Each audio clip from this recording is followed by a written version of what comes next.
इस संसार में वही महान है जो अपने भविष्य के बारे में देखते हैं कि कैसे भविष्य हमारा सुधरेगा।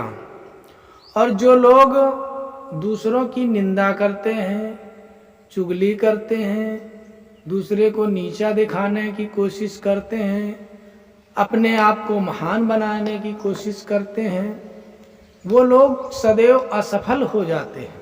लेकिन जो लोग इन सब बुराइयों से दूर रहते हैं, केवल अपने लक्ष्य पर ध्यान रखते हैं, वही संसार में कुछ बन पाते हैं। क्योंकि ईश्वर और वायु किसी में भेदभाव नहीं करती।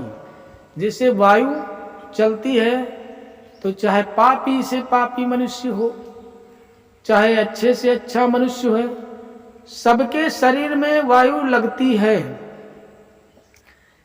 लेकिन अगर परमात्मा जो भी देता है सबको देता है, क्योंकि 2 आंख, 2 हाथ, 2 पैर, बुद्धि, सब कुछ परमात्मा सबको बराबर देता है। किसी के साथ कोई भेदभाव परमात्मा नहीं कहता है। कि मनुष्य अपने लिए सोचता है, दूसरों के लिए बहुत कम सोचता है। संत जो हैं वो समाज के लिए सोचते हैं। जैसे नदी है, कभी अपने जल को भी अपना जल अपने में नहीं पीती है। और वृक्ष जो होते हैं वो कभी अपना फल नहीं खाते। अगर वो जब तक रहे तो कुछ ना कुछ संसार को देते हैं, जब सूख गए तो लकड़ियां भी दे देते हैं। और मनुष्य जिस वन में जाता है उस वन को ही उजाड़ डालता है। और जो वृक्ष हैं वो सदैव दूसरे का हित करते हैं, वो किसी का अहित नहीं करते हैं। अगर घाम हुआ तो छाया मिली, फल हुआ तो भोजन मिला, डाली सूख गई तो लकड़ी मिली, पूरा वृक्ष सूख गया तब भी लकड़ी मिली।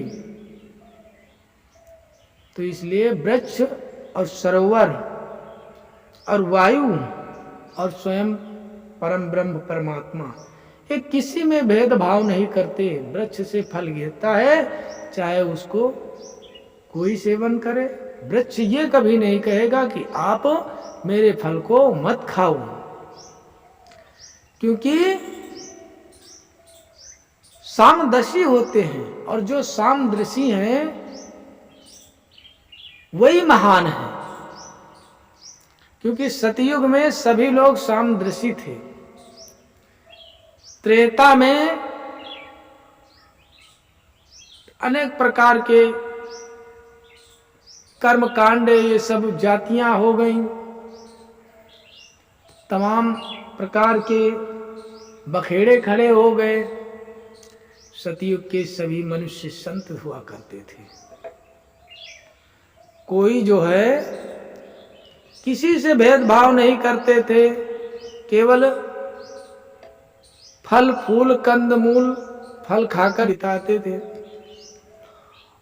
और कभी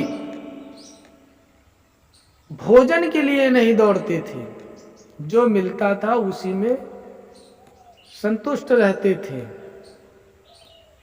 जो मिला उसी को खा लिया, ना मिला तो आत्मा में हरि नाम हरि कीर्तन किया।